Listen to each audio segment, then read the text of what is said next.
Elementor is finally listening a little bit better to the community. As you guys know, I was not really happy with some of the basic things that were missing in Elementor, which I pointed out in my video 10 annoying things that Elementor should fix. And in my opinion, they are still launching a lot of features which we didn't really ask for and we also don't really need, which I'm not gonna talk about in this video. Because in this video we're gonna talk about a feature that Elementor is about to launch because it's still in beta or alpha, and that feature is called the container. This new container solves many issues that we had before, and it will replace the need to work with sections and columns. So it's gonna change a whole lot on how we build up our pages inside of Elementor. But since the new container is not here yet, the only thing that I can do is show you what I found and on what points I think the new container is better than what we had before with sections and columns. So keep in mind that this video is not my full tutorial on the new container. That one will be big, it will come, and it will be in depth in the same way as my sections and columns video was. So this is more like a sneak peek to what's coming to Elementor and the things that got me really excited. But do not get too excited, because at the end of this video I will also show you something that actually will become worse with the introduction of this new container. Let's get started. So in the old version of Elementor, when you wanted to create some spacing between these four boxes over here, you would have to mess with padding. So now in the current version, the intersections, each column, as you can see, has padding. But then if I wanted to create some space over here, then I had to add padding on the right over here. So for example, 10 on the right, and then over here, 10 on the left, and then 10 on the right, etc, etc. But with the container, it is a lot easier. So here we have the same kind of situation, but then with 5 boxes. Now within the container, you have a spacing option. They call it element gap.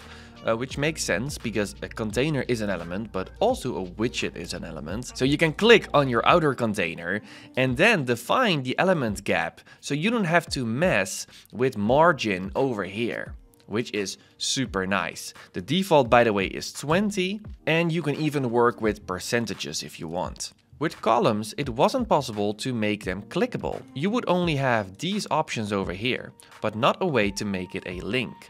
And you could make individual widgets link, well, most of them have this feature. But sometimes you just wanted to make a container clickable. Now within a new version, every container has an option over here called A. And in HTML, A stands for link. So now you can go over here and then link any container to anywhere you want, even with dynamic tags. There are a few link options here. So even your whole background, if you want, because that's also in container, you can also link that to somewhere, which is great. So I'm also happy that that is going to be here. Another thing that will soon be part of the past is that within a menu, it often happened that your desktop menu looked different than your mobile menu. On desktop, you want your social media icons to be last, but on mobile, you want your menu items to be on the right with the hamburger icon. So that meant that you had to create 2 menus like this, and then hide the mobile version on desktop and hide the desktop version on mobile devices. Or you could add an intersection and then use the feature reverse columns on mobile. But if you would have even more items like this with 4 elements in a menu, you could drag this into an intersection, but then you couldn't switch the button and the language flags anymore. Therefore, I always created 2 menus, which of course is not ideal and also not good for page speed. Let's look at how the container does it. So here we have a menu. It's kind of the same. We have a logo, a nav menu, a button, and social media icons. So what we can do now is within our widgets, we can go to advanced and then click on order and say the logo always needs to be number 1. Now this one always needs to be 2. This one needs to be 3, and the button needs to be 4. But on mobile, I want the button to not be visible, which is still available over here. The logo needs to be 1, that's okay. And we want our nav menu to always be on the right, so that will be number 4. And then our social media will be number 3. So the button will then be number 2, but it's hidden, so you won't actually see it. So as you can see, now we can just play with these numbers. We don't have to mess with inner columns. It's just a much nicer experience. So these new features will solve some of the problems that I pointed out in this video, so I am really happy. And now I'm going to show you some other features that I not talked about in this video, but will also solve problems that we had. Do you remember this design that I showed in my video, sections, columns, explained? This was a little bit hard to achieve because there was a background section, as you can see right here, and I had to use an inner section inside of here to actually create two columns over here. But from this point on, you couldn't go deeper. You could not drag an intersection into an intersection, because if you would try, it would just not work. It will only go under it, but not in it. So that meant that for a situation like this, I had to use, as you can see over here, padding on the left and on the right, because I couldn't work with padding inside of this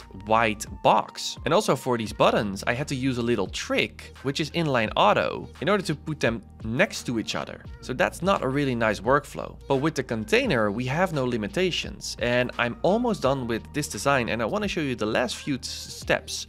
Because this is where we would be stuck. Because in the old version, I had to add padding on each individual widget and had to add inline auto on these buttons to get the design that I want. But now, this is a whole container, and this is a container, this is a container, and the background is a container. And there's no difference. I can still drag a container into here. So, for example, as you can see, it's still a little bit buggy. I can still drag in a container and then drag my buttons into this container, like this, and then put this container on row, which I will all explain in my big tutorial that's coming up. And then I can still add padding inside this container if I want to. So for example, 25. But now you see a problem over here because we want this image to be big. So what you can do, instead of doing this, is add another container like this over here, and then drag these elements into that container, and it's easier to work over here. And then this separate container, we can add the padding over here, and then this image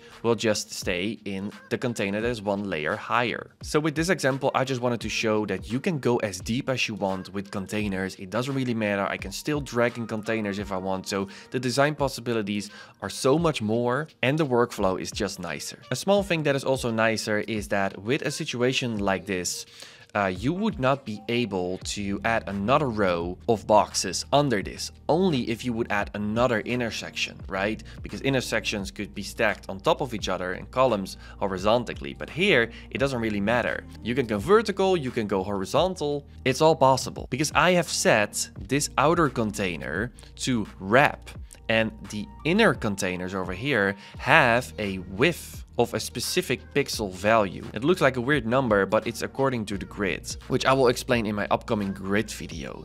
Stay tuned for that. But now, what I wanted to show is that if you duplicate this container, you can see that we can just add containers and it's still part of the main container. So for example, when you change this, it's gonna change all containers. Because with the old version, if you would had to make this responsive, these first 5 boxes over here, if you wanted 2 columns on mobile, would wrap like this, and then there will be a gap. But because all of these boxes are part of this container, that will never happen, which makes a layout like this look perfectly on mobile, which is nice. In the old version, you couldn't set up the width of a container with pixels, only with percentages. And this made it really hard, almost impossible sometimes, to make your designs pixel perfect. So when you created your design in Adobe XD and you wanted to go to Elementor, it always looked a little bit different because the calculations were just too hard, right? Because you're going from pixels to percentages, but you're also working with pixels inside of the padding. So let's say right now that I want to create a design